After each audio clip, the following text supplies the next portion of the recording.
just really want to give you a good sense, a good idea of what disc golf is, what it's all about, how you can bring this into your PE class, no matter what age of the kids you work with. So much potential with Frisbee and disc golf in particular for this session. So super excited to take you through this. Just a bit of an outline for the session plan. So I'm gonna just go through a bit of my history and start off with a video, then take you through Frisbee, the sport of flying disc in general. I'll explain when I get there why I'm starting with Frisbee, and then getting into disc golf as we go. Types of discs. I've been to about 400 schools, and I think I've been to maybe one of those schools actually had the proper kind of discs. So definitely an important conversation. Then get into disc golf, the history, the current climate, bringing disc golf into schools. And you can replace schools with community centers, sports teams, organizations. It doesn't really matter. And then actually walking through a disc golf module.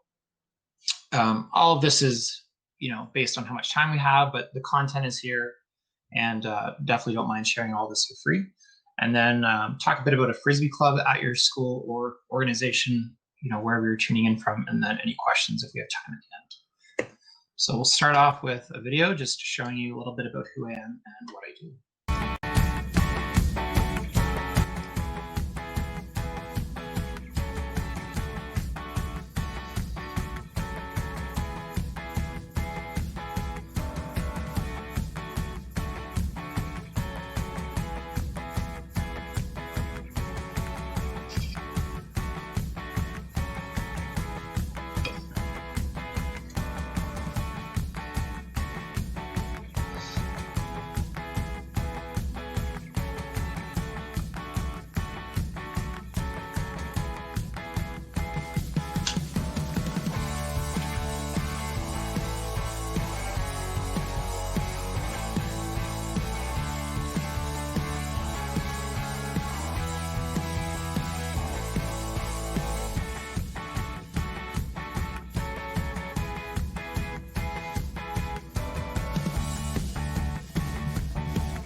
If you needed any introduction to why that Frisbee is in the name, then that's probably it. How long did it take to teach a dog to do that? So I'm kind of like the jockey for dogs. So someone trains a horse, and then people ride the horse. So for me, I throw to the dogs. My friend trains the dogs.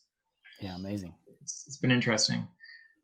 So currently I have 6 Guinness World Records. I'm waiting to have 3 more approved by Guinness, which takes a while sometimes. And then I'm also setting up to attempt 3 more Guinness World Records this summer. I have 13 World Championships across multiple disciplines within Frisbee. The Canadian distance record, which is about 2.5 football fields. I also created something called the Unplugged Challenge. And that is all about getting kids to set better boundaries and limits with screen time. I also co-authored a children's book called The Davy Rule that talks about kindness. I'm board member of the World Flying Disc Federation, which is the global body for the sport of flying disc. And I'm also the chair of the overall committee. Talk about that in a bit. And then more recently, during COVID, actually, because I've not been able to be in schools like I normally am, I do about 100 schools a year, I've actually gotten a lot into emotional intelligence and intrinsic motivation work, getting into being a consultant with a company called UEQ. And now I'm starting to bring emotional intelligence into the work I do in schools, with organizations, with teams, with athletes. So we're looking at physical literacy, but also now emotional literacy and how those two can complement each other. So it's been, if it wasn't for COVID, I definitely would not have gotten into this. And I'm just so grateful for those opportunities. This is one of the most famous quotes of all time. When a ball dreams, it dreams that it's a Frisbee, by Dr. Stancil Johnson. He wrote a famous Frisbee book, a couple actually famous Frisbee books about 45 years ago. So that's always how I open up my presentations in schools. When a ball dreams, it dreams that it's a Frisbee. What a perfect way to capture it. Balls fall and Frisbees fly is how I like to say it. So just a little history about Frisbee. People think that, the original Frisbee was the pie tin, the Frisbee's pie tin, but actually, and this is just being a human and being curious, as long as there is something that we can throw, we threw it. And, a rock doesn't fly very well, but as soon as there was a flying disc kind of object, you think about rocks that people skip on water. Pie tins, ice cream lids were sort of the original flying disc. And so the name Frisbee came from that Frisbee Pie Company. It was actually trademarked in 1958. So, over 60 years ago. And the famous Whammo, so Whammo has a trademark on the Frisbee. They also have made the hula hoop and the slip and slide. And so their famous quote was play, catch, invent games. And that's really what Frisbee is about. A lot of times we're just playing catch and all of a sudden we're like, we just made up a game. This is awesome. The way that Frisbee was actually sold in the very beginning was the invisible string. People had never seen a Frisbee be thrown before. And so Walter Morrison would go to a fair, a state festival, whatever, with his wife, and he would throw the Frisbee to her and he would say, I'm selling you this Frisbee, and it goes along this invisible string. So there's a lot of really cool pieces of Frisbee. It's actually the number one most sold toy of all time, by far, not even a question. I own myself over 1,000 Frisbees. A friend of mine has 40,000 Frisbees. So it's only increasing in popularity, especially the last year during COVID, which I'll chat about a little bit. So about Frisbee, there's a lot of text here. I'm not going to read all of it, but it was important that I did not summarize this because this is the official sort of about page from the World Flying Disc Federation. A couple key points is there are 91 official federations, so 93, but 91 in countries. And so it's important because when you have an official federation, you now qualify for certain multi-sport disciplines. The biggest one obviously being the Olympics. And so the goal is to get ultimate Frisbee into the 2028 Los Angeles Olympics. Potentially, disc golf might be the sport instead, just because of the trajectory of what's happening with it. So 3 main things that we try and promote, the main thing being spirit of the game. And so a lot of you are familiar with Ultimate Frisbee, that there are no referees. And so spirit of the game dictates that you know the rules, you understand the rules, you don't take advantage of the rules. And so very, very important, to protect this, to promote that. And it's showing up more and more in disc golf as well. Disc golf is self-officiated. When you're playing disc golf, there's not an official, there's not someone following you around. So those are the main parts of that. If you want to find out more, you can go to wifdiff.sport, and I'm sure we can distribute these slides as well if you want to get more into that. But that's kind of a general thing. So WIFDIF would be on the same level as FIFA, right? Which is the global body for soccer. We're up there. We're at the table at those conversations. Recently, so freestyle is one of the disciplines. It was at the World Urban Games in 2019. So there's some big potential happening with Frisbee in the world. These are the different disciplines. The best way to describe Frisbee is that Frisbee is a lot like track and field.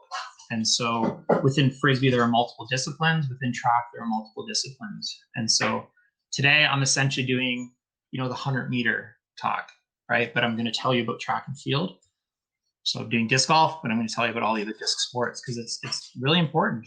And so whenever I teach Frisbee to kids, I really try to make sure that I have multiple sessions, or at least I just introduce what's possible with Frisbee.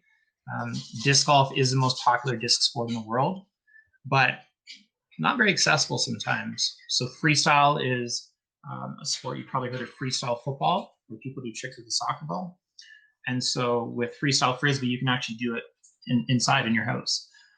We actually had something called the tiny room battle, where people were competing in their small little apartments. A friend of mine is in Israel, and the time of it didn't work very well. So he was actually on a scooter. When it was his turn, he went into the lobby of a hotel and freestyled in the lobby of a hotel. And we also had a guy who was in, I think, Nigeria, and he freestyled like on the side of the road because he was driving at the time, and they pulled over, let him out. He did his trick with a Frisbee. That's awesome. Frisbee is, it's just unbelievable what's possible with Frisbee. Double disc court. And I'll mention this later, but Frisbee is an amazing discipline or sport for physical distancing, just because there are so many different things that you can do that don't necessarily require you to have other people around, right? You can go out and play by yourself. So my favorite event is actually self-caught play. You throw the Frisbee, you catch your own throw. So you can think of it like a boomerang, but it's a bit more complex than that. That's where I have most of my world championships actually, is with self-caught play. I do that on ice skates, and I'm actually, this summer I'd mentioned attempting 3 Guinness World Records, and that's going to be on inline skates. So a lot of things possible. It's very adaptable as well. So wheelchair ultimate, we're developing the rules for that, something to maybe get into the Paralympics. A lot of potential. Wheelchair disc golf, super easy to do as well. You just have to make sure you have courses that are accessible. Lots of different style of courses, but most courses will work for that. And guts is actually the oldest Frisbee sport. It was invented in 1958. Very similar to, I don't know if you know this sport, depending where you are in the world, but Red Rover. And so instead of sending a kid over or a person over, one team throws the Frisbee at the other team as hard as they can. You have to try and catch it with one hand. So a lot of things possible with Frisbee. Back in the day, traditionally, these were all played with the same disc, but now they're played with different discs, which I'll get into in a bit. Something that I've developed, huge, I call myself a physical literacy champion. I have actually taken the physical literacy instructor program through Sport for Life in Canada here. And this was an image that I repurposed. So they've used this image with other sports. And so I actually just replaced all the different sports with the different disc disciplines. And so when you actually talk about the fundamental movement skills within Frisbee, you can look at throw, run, and catch as the 3 fundamental movement skills. You look at something like golf, chip, drive, putt. So Frisbee has the throw, the run, and the catch. And not every discipline incorporates these skills. Some Frisbee sports that you're going to play, you're not actually going to catch the disc. Like in distance, you're throwing as far as you can. Your goal is never to catch that disc. But there's just a lot of potential, a lot of fun you can have with Frisbee. So, I wrote an article about this, just repurposed it from there, because you can have multiple targets. And so depending on if you have a dog, if you have a friend, if it's just yourself, you can come up with different games depending on the targets that you have, depending on the space that you have. And I really, I didn't actually start playing Frisbee until after high school. And so I'm a huge proponent of multi-sport participation. And so you can actually learn a lot of skills in other sports you can then carry over to Frisbee, and vice versa. So I've actually made up a Frisbee game called Battle Royale, and you can take it into fencing. It has a lot of the same movements as fencing. And again, if you ever have questions, just type them in the chat. I'm sure there's things that are coming up as we go. Definitely do not mind taking a pause and getting to some of those questions. So again, a lot of things possible with Frisbee. I really think it's valuable to incorporate this. We call it the ageless game. It's for any age, wage, and stage. That's how we like to explain it. Frisbee, a base level Frisbee is only about $1.50. Does not have to cost a lot. But as I get into the types of discs, I'll explain why you may want to spend a little bit more than $1.50 just to make sure. Super accessible no matter how old you are, how young you are. We just had a guy in our community break the world record for over 100-year-old men throwing for distance. And then we just had a woman actually set it, I think, as well, over 100. So there's people disc golfing. And I just helped a boy actually set the under 8 or under 9 world record for Frisbee on ice skates. So doesn't really matter your age. That's sort of a tangent. Like you would, like the whole goal is to create lifelong movers in some form of fashion, and something like Frisbee that could be done throughout lifetime is a good example of why. Yeah, and I mean, I love baseball, love soccer, love track and field, volleyball. Grew up playing all the sports, but there's certain limitations for those. And the nice thing about Frisbee is in the wintertime, you can do it on ice or in the snow. In the summertime, you can play with your dog. You can go outside, play ultimate.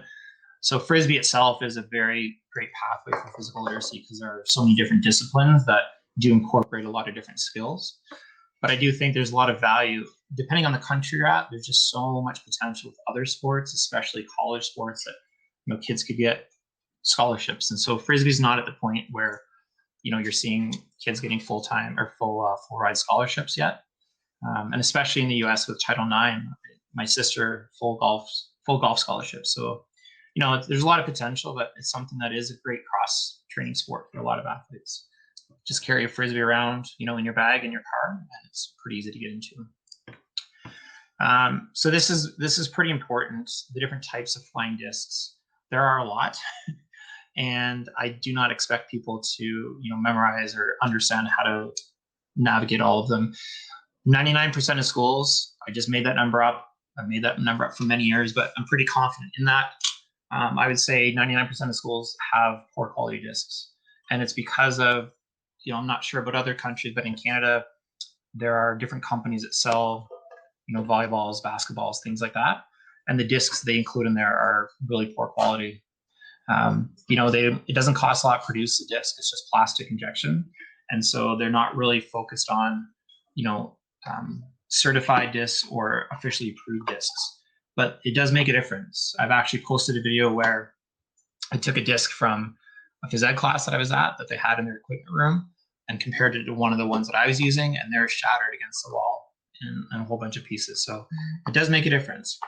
I just have a couple here I'll show you. So a golf disc, very low profile, meant for speed and distance. You do not want to catch this. This one's about $20, $25 Canadian. And you can have a driver, you can have a mid-range, or you can have a putter. So different styles of discs, they do different things, go different distances. You can also get a mini disc. This is a lot of fun. You can play mini disc indoors. You can also get a dog disc. This is what I use with dogs. This is also what I use in schools with kids. And then you can also use what's called an X disc, and you can actually do tricks and spin it on your finger.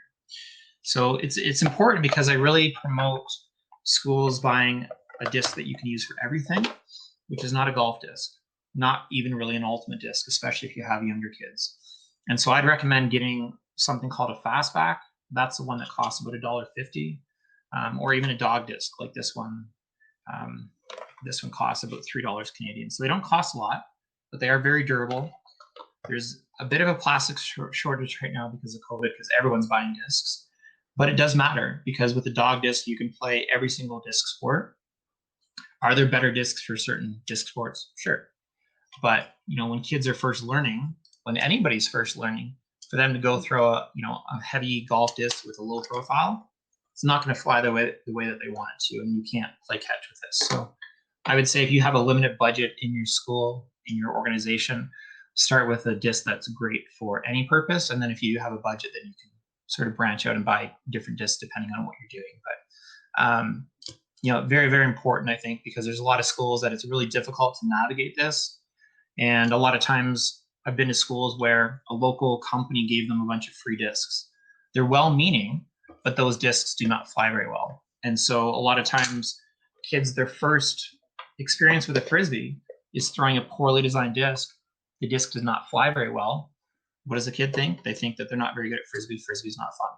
And so we want to make sure that they have the proper disc in their hands, because even if they cannot throw very well, they can at least throw a proper disc decently, even with low skills. So it's been really interesting navigating this and trying to have those conversations with phys ed teachers and schools. And, ultimately I'd love to have those, equipment manuals for schools carry good quality discs, but it's a business decision, right? When you have hundreds and hundreds of SKUs, for them to pick up a good quality disc from one company doesn't really make sense. So it's going to be a long process, but it does matter. Yeah. Cool. So switching gears a little bit, we're going to get into disc golf, and I'm going to show you a video. Just kind of takes you through disc golf. Disc golf content, the quality has absolutely exploded the last couple of years. Jomez Productions, Jomez Pro, who is the #1 producer of disc golf content on YouTube, they have almost, and they might have even passed it, but close to 300,000 subscribers. They have multiple disc golf videos that have hit over 1 million views. That's their full-time job, is just filming disc golf content. And there's live streams, there's post-produced coverage. Unbelievable. It used to be 10 years ago that you couldn't even, well, maybe not even that long, maybe 6 years ago, that you could watch all the content on YouTube for disc golf in a week or two. But now there's so much being put out every single day. There's drone coverage. There's follow flight. So when the disc is flying through the air, they've actually, using After Effects, they have a line that follows the disc.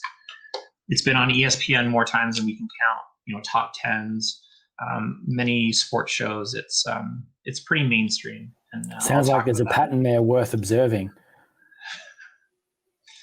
Yeah, it's pretty wild, actually. Oh, sorry. Let me just load up the disc golf video here. Okay. So they're just going to show you, just give you an idea of what disc golf looks like. If you've not seen it before, if you have, it's still pretty fun to watch.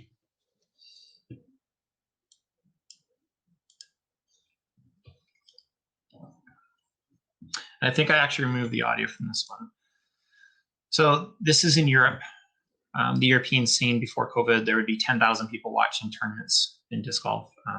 It's amazing how popular it is there, which we'll talk about soon. Disc golf is also on golf courses, and usually the sand traps and the greens are out of bounds. Not usually ideal because discs can slide a long ways on the manicured fairways, but it's you don't need really nice fairways. It's a nice thing with disc golf. You don't need to water the grass all the time, so it's a lot cheaper to install courses, a lot cheaper to maintain courses. Hole-in-ones are a lot easier in disc golf as well. Personally, I have close to 20, and I have friends that have over 100 hole-in-ones. Putting is also easier, and so the best score ever is 18 under par in 18 holes.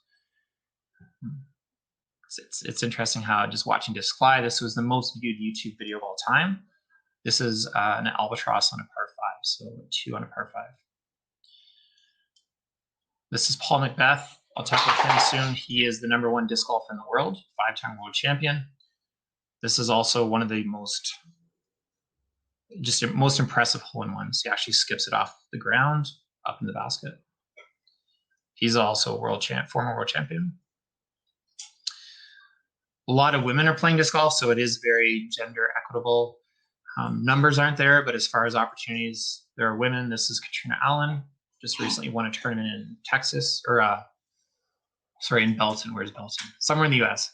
Paige Pierce, 5-time world champion, throwing right now. So there's many men and women that are actually doing this full time now.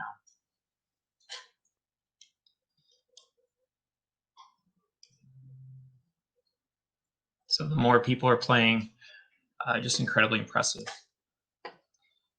Awesome. So that's just a look at disc golf, just to give you an idea. So history of disc golf, it was actually first played in Canada in 1926. I've driven past Bladworth on one of my school visits.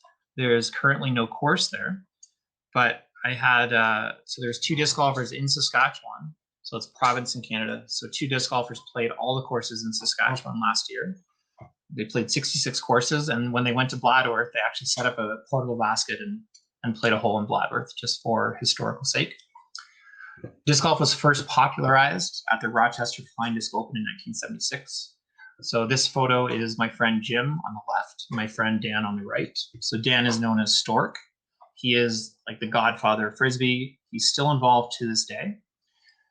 He is 74, 75, and he's become a friend. He's become a mentor. And what's significant about this photo is Jim is actually handing Stork the keys to this car that Dan won. This was a big deal. Frisbee was huge in the 70s. The World Frisbee Championships at the Rose Bowl, there was more than 50,000 people watching. They would charter flights to have all the Frisbee players on a flight.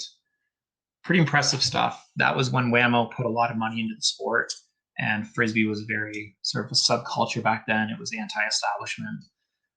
But it's taken us a while to get to where we are today, but there's definitely no slowing it down. The PDGA is the Professional Disc Golf Association, established in 1976. Dan is actually PDGA number 3. So he's the 3rd person to join. Today, currently, there are more than 170,000 members.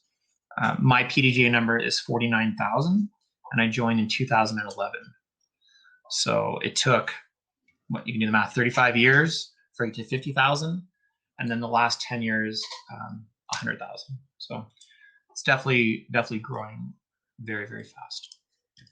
So the state of disc golf in 2021. So Paul Macbeth, who was in the video before, he recently signed a 10-year deal worth $10 million.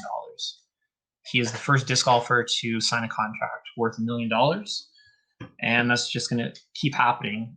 Most of that came from actually disc sales. So he makes about $4 on the sale of every disc. His first contract was 4 years for $1 million. And in the first year, he went through that contract. So they renegotiated it, and that's the number they landed at. We're going to start seeing more numbers like that, I think, coming up the next couple of years. Disc golf is actually more popular than hockey in Finland. There are more than 250,000 people playing disc golf in Finland. It is the #1 course in the world, or sorry, #1 country in the world for disc golf. There are over 800 courses in Finland right now. Finland has a population of about 6 million people. So 250,000 playing, only 6 million people. Super, super impressive. UDisc. So UDisc is an app that has really taken the community in a big way, because there's so much potential with UDisc now. It's not just a scorekeeping app. It's a way that people can keep up with tournaments live. It's a way to find courses. Just a really great app to use. And so this data is from the report that they released in 2020. So 50 million rounds of disc golf they estimate were played in 2020. 60% of all disc golfers play once a month. Every 1.6 seconds a round was started in August of 2020. What really excites me is, and this was a conversation that happened a couple of years ago, but in the United States, they are estimating that the number of disc golf courses will pass the number of golf courses in the next, I think the number was by 2028. So in the next, 6-7 years, there's going to be more disc golf courses than golf courses. And a big reason for that is 91% of the courses are free to play. You don't have to book a tee time. You just show up with your discs and play disc golf. Where I live, there's only like one private course. There's a couple that you have to, be a member of the community, but I want to go play disc golf. If it's nice weather, I go. If it's not nice, I don't go.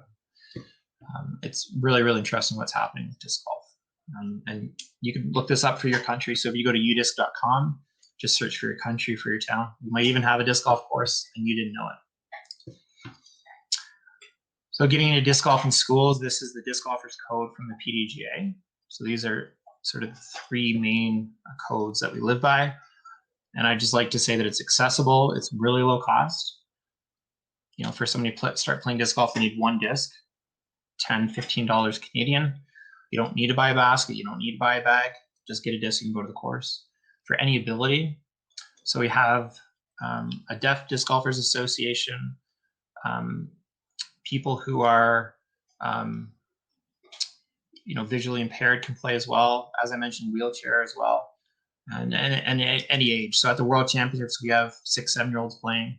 We also have divisions for over 70. Like I mentioned, there are 2 people recently that broke world records for over 100.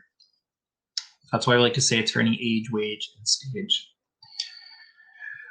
So I'm actually going to lay out just a bit of what I like to do in schools for disc golf. And feel free to use this. This is actually something that we've developed that we're putting out to schools. It's not possible for me to visit every single school. And so I'd rather have schools, have this for free to use instead of only getting it if they pay for me to come in. So disc golf is very simple. It's like golf, but instead of hitting a ball into a hole, you throw a disc at a target or into a basket. The nice thing about disc golf is you can set it up anywhere. So a lot of people use trees as a target. They'll put ribbons on the tree. You can use a tone. So some people use, we have a bunch of courses here with fire extinguishers, old fire extinguishers as the target. Whatever you want. So if you go, camping, you can bring a disc and you can set up a course in the woods where you're camping. And that's how a lot of courses actually get started, is people go camping, they go hiking, they discover some really cool terrain. They decide maybe we can put a disc golf course here. And that's happening more and more. A lot of disc golf courses are designed keeping the terrain intact. You're not going in and plowing things over and making all these fairways like golf has to. So in that way, it has that advantage over golf. Like I mentioned here, if you don't have a disc golf basket, there's a lot of things that in your equipment room that you could use. You could even throw into the basketball net. That could be your target. It's not typical, but gives people a perspective of how tough it can be to actually make that putt. Depending on the length, sometimes it's easier to throw a basketball into the net than it is a disc. Many things you can come up with. Just really get creative. That idea of playing catch and bending games really shows up in disc golf. Not going to get too much into this. Just a big thing is safety. And so, if you're playing in a park, no matter where you're playing, just wait. Just like if you're hitting a golf ball, the difference being in a golf course is usually private, so you don't have to worry about people walking across the fairway. But we're seeing a lot of disc golf courses being designed in parks, and if they're not properly designed, then it can be a risk for people at the park. And we're starting to see clashes now between people at the park and dog walkers and disc golfers, and so it's just something to keep in mind. A neat thing I'll mention about disc golf is, the throwing order and keeping strokes. It's really good for kids, doing math, having patience. And so a lot of times what I'll actually do is have kids wait their turn and just getting used to watching other people throw, watching discs fly, and just, learning that patience part of disc golf. So again, a lot of content. Hopefully we can get this out to you. For a full list of the rules, you can go to pdga.com/rules. Part of the code of disc golf is knowing the rules. And so when you're playing, if something happens, you understand what happened. And it's also, if one of the opponents in your group does something, then you also understand what happens there. And it's just helping each other out. Mandatories, so it's, making people go a certain way for safety reasons typically. And just a lot of different ways that you can design courses. And there's people that actually, their full-time job is designing disc golf courses, so a lot of potential with that. So actually getting into teaching disc golf, first thing we want to focus on is the throwing. I've broken it down into 3 simple tips of grip, spin, and power. And so no matter what throw you're throwing, grip is going to determine what throw you throw. And usually what you want to do is focus on the pinch point. So whether it's a backhand, a forehand, a thumber, a roller, a scuba, upside down, whatever it is, grip is the most important part of that throw. Because if a lot of times you don't have a proper grip, you're never going to be able to actually have an optimum throw. A big thing that does not get talked about enough in disc golf that I'm really trying to get out there is spin. So you can think of a Frisbee as part wing, part parachute, part gyroscope. So Frisbees like spin. The more spin we put on them, the more stable they fly, the further they fly. And we get spin by snapping our wrist or flicking our wrist. In freestyle, the way that you actually can do a lot of the tricks and the way that's possible is by putting a lot of spin on the Frisbee, which you would do by spinning your Frisbee, right? So a lot of snap on that disc will help it a lot. So something that I get kids to focus on a lot is just that flick of the wrist and the snap. And actually you can get quite a bit of distance on a throw just with spin. And so especially if you're playing catch, it's a great way to practice because you don't want to throw the Frisbee super hard and hurt your partner. So you can practice flicking your wrist, putting a lot of spin, and watching the disc just glide through the air to your partner. If you do a science unit, it's a great way also to incorporate, air pressure, high pressure, low pressure, getting kids to design a disc and seeing, how they fly, why they don't fly certain ways. And there's a lot of engineering that goes into a disc. And so that's why if you're just buying a disc from a hardware store or a sports store and you throw it flat and it doesn't fly very well, you probably don't have a good quality disc. So it is worth investing a little bit. But like I mentioned, just this dog disc will work well. And this disc is only a couple of dollars Canadian. So you don't have to spend a lot of money, but it's worth just making sure that you have a good disc. And the last part is power control. So if you want to throw a Frisbee further, put more power on the disc, but making sure that you always keep the snap. And so, working with kids, I don't really care how a disc flies in the beginning. I just want them to practice flicking the wrist, putting the power on. It does take time to actually learn how a disc flies because it's not like a ball, right? You can't throw a Frisbee any direction and expect it to fly very well, whereas a ball you can. And we always talk about an athletic stance. So each stance is a little different. One point that I like to mention is ultimate and disc golf are different. And so in ultimate, you have a pivot foot. So if you teach ultimate with your kids, or if you're thinking about getting into disc golf or Frisbee or ultimate, the reason I like starting with Frisbee first is because we're teaching kids how to throw properly. And then when you get into ultimate, you have to adjust your throw because you have a pivot foot. Okay. So that comes with the forehand or sidearm or the flick. Is in ultimate, the pivot foot means that you're stepping with the same hand that you're throwing with.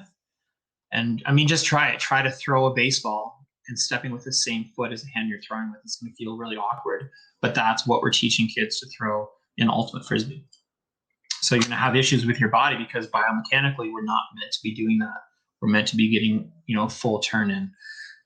So for backhand, just like you're shaking someone's hand, we do not want to throw backhand with the finger along the rim because we want to maximize the snap. So that pitch point at the top, these two fingers, sidearm, 2 fingers underneath, thumb on top, same pinch point. You're just throwing on the opposite side of your body. So I was actually looking the other day for videos on YouTube, and there's a lot of content, but it's who has time to spend 20 minutes watching a basic throwing video. So I realized I need to get back out in the field and film some more basic content just to quickly get out there, because people are complicating the throw more than it really needs to be. It's actually pretty simple. It's not easy, but it is simple. Some troubleshooting. So a lot of times you'll see discs wobbling, disc not going straight, disc not staying level. So you can fix a lot of these very quickly. Part of the disc not going straight is the aiming. That just comes with practice, right? Just get out there and just throw and throw and throw. Malcolm Gladwell talks about the 10,000 hour rule in his book. And I know that, a lot of people refute that rule, but regardless, it's going to take a lot of time to get better at anything. And I've definitely put in many, many, many thousands of hours by throwing. But as I mentioned earlier, you can accelerate that a bit by getting kids trying different sports, right? Throwing a ball, not the exact same motion, but it will help. Putting. So just like in golf, putting is very important. Doesn't matter how far you can throw. If you can't get that putt in the basket, it's going to be, you're going to have a very high score. And so I like to say, playing catch with the target, with the basket, throwing a backhand towards it. You could spend many, many, many hours just on putting alone, but just get kids having fun right away. So what we like to do is actually have them standing in a circle around the basket, going one at a time. You can just throw a regular throw. You can have them close their eyes, have them stand on their foot. Lots of ways to make it fun, incorporate physical literacy, but they're also learning and practicing the skills while they're doing this. I always like to have, adaptations, different options, different modifications to it as well. So a lot of schools don't like elimination games. And so with the Ring of Fire, everybody backs up at the same time. If you do want to do an elimination version, then if someone doesn't make it, then they're out of the game. But make sure, preaching the choir here, but make sure you have something for them to do. Otherwise, they're just standing around. But lots of ways to have fun with this. You could do Ring of Fire for an entire class. Putting backwards, putting with their opposite hand. So you're teaching them to throw, and then you're challenging them now to teach themselves to throw on their opposite hand. Some kids actually discover that they're ambidextrous, so they can throw with both hands. So it's a neat exploration with that. One thing as well that I like is taking any sort of game that you enjoy or the kids enjoy, whatever group you're working with, and just adding a Frisbee to it. So it's still getting the disc skills of throwing and understanding how to hold a disc and manipulate the disc, but it's just switching it up a bit. So it's not like the best way to get better at disc golf is only focus on disc golf. It's take a game that you enjoy that's fun, and instead of throwing a ball, throw a Frisbee. Play around, have some fun with it. Baseball and Frisbee, we call it Basebee or Frisball. Volleyball and Frisbee, you can also do that, Volleybee. Just have fun with it. It's going to help just your movement and reduce injuries, so you're not just doing one thing all the time. Driving, this is a really fun one, just trying to get kids to see how far they can throw. You could do this very simply and just have them stand in a line. They all throw at the exact same time. They can throw one at a time. You could have a fun challenge in the school where you get to see who can throw it the furthest. So you can measure that, you can track that. I really like records. Obviously, I have 6 Guinness World Records, but I really like having a goal and going after something. So, to do this for the entire school or for one class, or there's certain kids that really take to this. Be fun to establish school records. You could even have division or district records, state records, city records. Lots of potential with this. It gets them thinking about it, going out and practicing over and over again. Gives them something to have fun with as well. I don't really care how they throw it this way. You can suggest throwing a backhand, but I just want them practicing, and a lot of it is letting them learn, right? If I'm always correcting, way that I always like to look at it with Frisbee especially is never try to have somebody change more than one thing, because if they change 2 things and it works, then they don't actually know what works. You could also throw some fun stats in here while they're throwing, while they go to pick up the Frisbees. So the world record currently is 1,108 feet. So it's 338 meters. I was actually there when the record was set. It was pretty wild. And then the roller record is about 12 football fields. So it's over 1 kilometer. So it's just an interesting thing that you can bring in that, you know, kids are throwing it. They think they can throw far. And it's not to dismiss them, but just to challenge them and say, well, the world record is actually 3.5 football fields. It really ignites their imagination. I've been in many schools when we're outdoors. I usually do my workshops indoors because there's less wind. We can contain the kids as well. But I've been to many schools when I've been outside, and they'll ask if I can throw it over that you know, building that's like 4 football fields away or something. If you ever watch Napoleon Dynamite, it's kind of like Uncle Rico thinks he can throw over the mountains. It seems like we might be able to, but they don't go that far, but they still go pretty far. And just getting them to play. So as much as I like working on skills, I really like games. That's even why, like with the putting and the driving, I'm gamifying that as we go. So they're learning and getting better, but having fun while they're doing it. So it's not just like, you know, do this practice and they're getting boring at it. It's do this practice you enjoy, but oh, we're now going to actually go play. And so, you know, I use this with the school workshops I do. I use this with the clubs that I build. I use this with the different cities that I have partnerships with. And so you can do this. You can create 2 holes, 4 holes, 6 holes, whatever holes, however much time you have. And the cool thing is, depending on the space that you have at your school, depending on what access you have in your area, you can just make up a course. And it could be something where you challenge the kids to make up a course. I mean, you could even incorporate disc golf with other classes, right? So maybe like an art class where you're making T signs for the holes, maybe a shot class where you're building targets or baskets, a physics class where you're understanding, you know, best ways to design holes, how discs fly. So much potential to get kids being creative. And then it also allows kids to be involved in disc golf who may not necessarily want to play, but it's other ways for them to get involved. And then maybe they actually will want to try it. So we've seen, you know, every different kind of person get into disc golf. And for a lot of people, it's just the fact that they can get outside, they can go for a walk. Doesn't cost them anything to play that course. They just have to get a disc, just gets them outside. And yeah, again, you know, have a tee box. You can have cones, doesn't really matter. And yeah, just have fun with it. Get creative with it. So lots of ways to find out about disc golf.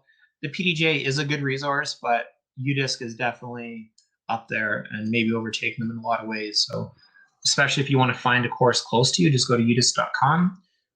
I think it's courses or locations, either would work. Just put in your location and just see what's around. It's a cheap field trip as well for schools, especially if you have access to good space. You can just walk there. You don't have to rent a bus or anything like that. But there might be a course close enough that you could just go there. And something that I'm starting to build out as well is I want to get a Frisbee club in every school, whether I'm there or not. So it's kind of like a track and field club, right? But with a Frisbee club, you could do Frisbee, freestyle, ultimate Frisbee, disc golf, really whatever. But the cool thing is with disc golf, you really only need 2 to 4 kids at your school. Then you can easily set up competitions with other schools. You can have team competitions. You can have, you know, boys, girls. You can have mixed teams. Different ages. There's a lot of potential. So, you know, it's a lot of information. If you're not really sure where to start, definitely encourage you to send me a message. If you're looking to build a course in your field, your school field, in your town, this is actually a great way to, you know, build a partnership with the town. So you can get maybe $10,000 from the town, and that would actually be enough for you to build, you know, a 9-hole course. A course typically a permanent basket in the ground installed costs about $600 or $700. Tee pad, you know, $300 or $400. Try and build most things. Like I know skate parks cost $250,000. A tennis court, incredible cost on that as well. So it's very low cost. Doesn't take up a lot of space. Typically, you know, for a 9-hole course, you're going to want about 9 acres of space. But you could also reuse baskets. You could have like 3 baskets and build a 6 or 9-hole course just with that. Connect with me as well if you'd like to buy discs or baskets, or if you are interested in having me design a customized, spelling mistake on that, customized PE workshop for Frisbee or disc golf. Like I said, I have a lot of free content. I definitely do not mind sharing that with you. as I build out Frisbee Club, I'm going to be putting things up there as well that you can definitely use. My goal really is just get people playing Frisbee and disc golf and discovering it, getting more courses in the ground. And usually what I'll do is if you're interested in a course, then I have a lot of partnerships all over the world, but would try to connect you with somebody local, because for me to design a course isn't the best solution, because I'd have to do it, using Google Maps and on Zoom. Better to just have somebody actually come to your school and scope it out. If COVID is a major, major restrictor right now, then you can even just have somebody go check it out, take photos. There's lots of ways to work with that. Same thing with discs and baskets. I would probably not be using my suppliers. I would connect you with somebody local, try to get you the best price on that. But I will warn you, there are major shortages on baskets and discs right now. So if you're looking at getting discs and you want them in September, you might want to start looking now. If you wait and try and get them a month or 2 months in advance, it might be a challenge for sure. These are the resources. So these are websites I've built. Like I mentioned, still building at frisbeeclub.com. Flying Disc Week has a free PE curriculum for middle school. I took a lot of the disc golf content from that curriculum that we built out, and we actually were going to launch this last April, and then obviously COVID hit in Canada in March, and so we weren't able to do that. Throw, Run, Catch is a really fun program as well in schools that get kids working on those fundamental movement skills. Ageless Game, that's probably the website I'm most proud of right now. I have a couple practicum students working with me to build that out, but it's a list of all the disc sports or disciplines, and then a list of all the Frisbee games. So the goal with Ageless Game is to actually build an app. You can go in and say how many people you have, how many Frisbees you have, what space you have, and it's going to show you games that you could actually play with that criteria. A lot of potential with that. Throwing proficiency, throw2.me. That multiple goals with that, but I built that out last year during COVID to just give people options for playing Frisbee, whether they're stuck inside, whether they can just play in their backyard, or actually if they have a field that they can go to. And again, just trying to get Frisbees in people's hands. I can definitely help you get set up with that. And that's all the time that I have. So if there's any time for questions, if we want to wrap this up a bit early, I'm not sure. What are you thinking there, Jared? Awesome, mate. That's what a way to go through what really is an ageless game. That fitting description. There's no caps on this, is there? Literally, you can do it forever, and as evidenced by that 100-year-old person doing a world record throw. Yeah, and I liked your Sorry, you go. He just started playing 5 or 6 years ago. Wow. Yeah, that's exactly it. And I know you mentioned, big fan of baseball and so on, but they do have their logical sort of slow down periods where people don't really use that as often as they once did. What about you personally? Like, what of all the Frisbee disciplines, event types, you describe them as different events. What's your favorite? What's the one that you really got into this with, or maybe have grown to enjoy the most? Self-caught flight for sure. Okay. I just love throwing a Frisbee in the air, watching it move through the air and float down. Yeah. And a big reason of that, aside from just how fun it is, but I actually got to meet the world record holder 4 years ago. Mm-hmm. He set the world record in 1984, and his record is still the record. And he actually he passed away 2 years ago from a stroke. He was 56. I interviewed him, I think, a year, 2 years before he passed away. So I got to spend time with him. Told him, like, that record, I want that record. And he's like, go after it. He's like, that record is meant to be broken. Frisbees are meant to be thrown. Mm-hmm. And it's just a beautiful thing that, Frisbees, that's the closest I'm ever going to get to flying, because I really don't want to go skydiving or anything like that. So for me, throwing a Frisbee, it's just a wondrous thing to watch it fly and move through the air. Mm-hmm. And that's one of the sports that we play that you're not really competing with each other. Everyone's just trying to figure out the wind and read the wind the best. And if one person gets a really good wind read and they get a better time than you, everyone's celebrating. It's kind of like when you get a hole-in-one in disc golf, it's almost more exciting watching somebody get a hole-in-one than actually getting it yourself. Mm-hmm. Mm-hmm. Awesome. So what is that world record time then for air, like in the air? Yeah, it's 16.72 seconds. And Unbelievable. I've actually had over 16 in practice a couple of times that I wasn't able to catch. And my best ever is 15.37. So I'm still about 1.5 seconds away. Mm-hmm. And it's kind of neat just to have it have been that long. And there is a galactic MTA record, which is I think over 20 seconds, but that was on the space shuttle, and we don't count that one.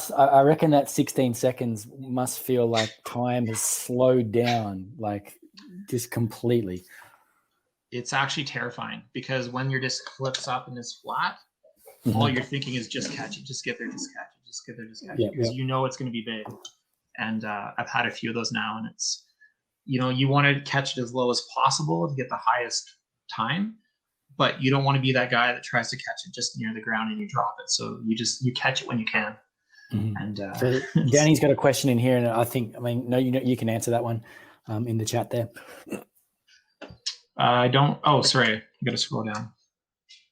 Does it matter how far the disc travels or just the time? Good question. So part of the challenge with Frisbee is the education and awareness, because it's not always just straightforward. So self-caught flight is the discipline.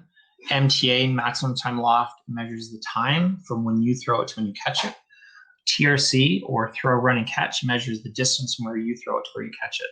And then we actually combine those scores together for one score for self-caught flight. So you could just do MTA and see who can get the highest time. You could go out and do TRC and see who can get the furthest distance, or you could do a combination of both. So I have all those records on ice skates, and I'm going after those records on inline skates, which is going to be interesting. So don't want to go down on the ground compared to on the ice. But it'll be a lot of fun. But that's where physical literacy comes in. I'm just so thankful that I've been skating since I could walk, and then I got into Frisbee, and I'm able to combine all these together. Yeah. So what was the tipping point, do you think, for like the big leap forward in participation and awareness around it, even though it's still an emerging like sport and activity? Was there a moment, do you think, for the sport itself? Yeah, the tipping point that might have led to like a lot of school take up and usage and those sort of crowds around live event, like the competitions. Yeah, I honestly don't even think we've hit the tipping point. Yeah. When you look at how many schools are still, getting by with poor quality discs, I think we're still a ways away from that. I think COVID helped accelerate disc golf, but in a lot of ways, it really, unfortunately, shut down Ultimate in a lot of places. I've had a lot of friends that were furloughed or lost their job, and so it's shown the potential for disc golf and other physically distanced Frisbee sports. But certainly getting better quality video on YouTube has helped. I wouldn't say ESPN has helped, because there's a lot of countries that don't really watch ESPN. Paul's contract got on like TMZ and tons of different websites like that. I think what Finland has done is setting a huge standard for people as well. I actually just had a phone call with my friend who works with the Australia Flying Disc Federation, and they're back playing Ultimate. Right, COVID's different in Australia than a lot of other countries, but they want to try these other disciplines. They see the value in it. They know that disc golf is really easy, and you don't need necessarily 20 or 30 people. You can just get by with 4 or 6. Danny had asked about how long do I think before it's in the Olympics. So a lot of challenges with the Olympics, but the main challenge with the Olympics is getting a team sport in the Olympics. There is a limit on the number of athletes at Olympic Village. And so for us to have Ultimate be added, that's like another 100 athletes or more, maybe 200 athletes. And so we're trying to figure out ways to navigate that. But we're doing everything we can.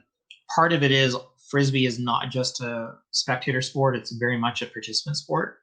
And there's a lot of sports out there that are very much a spectator sport. So there might be more money in certain sports because more people watch it. But what I really love about Frisbee is we can get more people playing it. And that's really the ticket for me, is just get people playing, trying things, moving their body. Yeah, powerful stuff. And I really do like that you mentioned the inclusion of other subject areas and disciplines in this. And it reminds me of like you playing disc golf with my own students, quite a few years ago. We had course design, and they were all responsible for one particular hole. And I mean, this is on our school oval and sort of going out into the outside surrounding areas, but there were some creative opportunities there. And it did actually involve the art teachers who helped set up the holes essentially that were thrown into. So I think there's a lot of opportunity there, even multidisciplinary.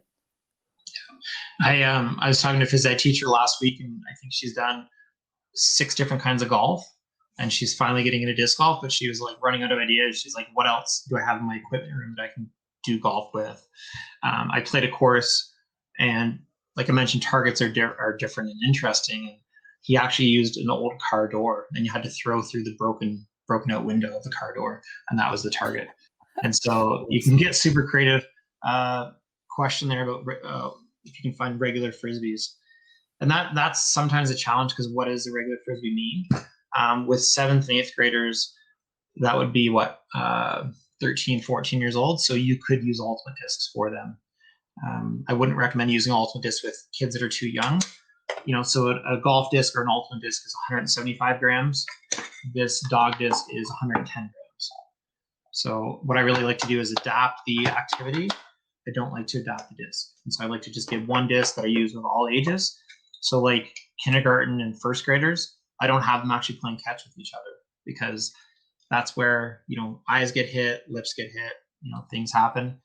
And so working into like 2nd grade, you can start adding a bit more into that. But there's a lot of fun you can have with it. Just even getting kids rolling Frisbees, spinning it on the ground and seeing who can have it spin the longest. A lot of different things you can incorporate in.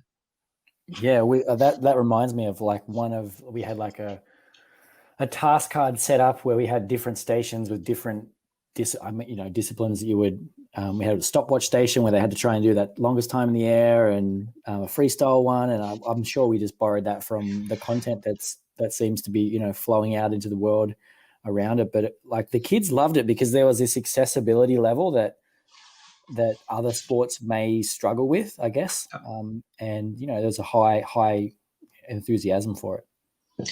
Yeah, and what I love about a Frisbee club is you might have somebody who doesn't like to run, but they love to throw, and so maybe they're really good at accuracy, and so it really provides. You look at track and field, the hammer throw athletes are not going to be running 100 meters, but there's something for everyone within that, and so you can really celebrate that. You can all be part of the same club, but you have the different skills, and you can really discover different skills. A lot. It kind of blows my mind that I didn't find it until I did, but really I think Frisbee found me, and it's just given me the opportunity to meet so many wonderful people and get to share this with the world as much as I can.